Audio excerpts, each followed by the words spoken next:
Hi everyone, मैं प्रिया और अपने चैनल पर आप सभी का स्वागत करती हूं। तो देखिए, मैं आपको बताऊंगी कि कार्तिक माह में सूर्योदय की पूर्व स्नान करने के क्या फ़ायदे हैं।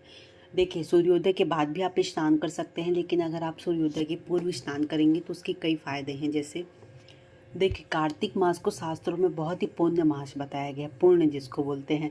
पुराणों के अनुसार जो फल सामान्य दिनों में 1000 बार गंगा स्नान का होता है तथा प्रयाग में कुंभ के दौरान गंगा स्नान का फल होता है, वही फल कार्तिक माह में सूर्योदय से पूर्व किसी भी नदी में स्नान करने मात्र से प्राप्त हो जाता है।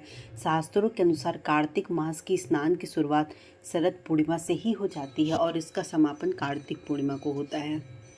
कहते हैं,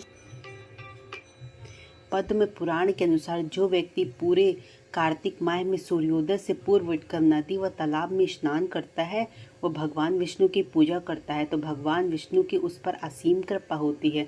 पद्म पुराण के अनुसार जो व्यक्ति कार्तिक मास में नियमित रूप से सूर्योदय से पूर्व स्नान करके धूप दीप सहित भगवान विष्णु की पूजा करते हैं, वे भगवान विष्णु के बहुत प्रिय हो जाते हैं।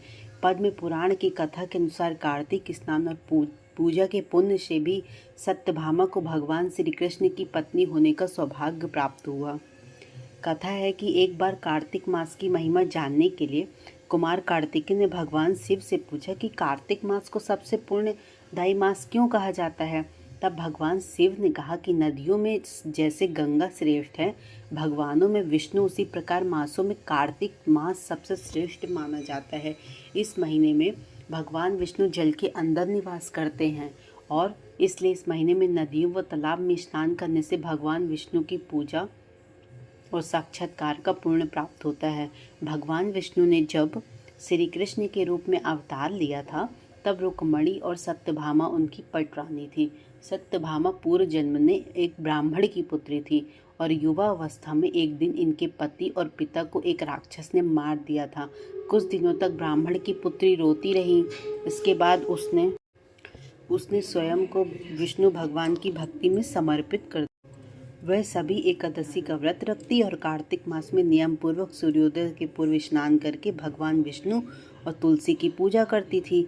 बुढ़ापा आने पर एक दिन जब ब्राह्मण की पुत्री कार्तिक स्नान के लिए गंगा में डुबकी लगाई, तब बुखार से कांपने लगी और गंगा तट पर उसकी मृत्यु हो गई। उसी समय विष्णु लोक से एक विमान आया और ब्राह्मण की पुत्री का दिव्य शरीर विमान में बैठकर विष्णु लोक पहुँच गया।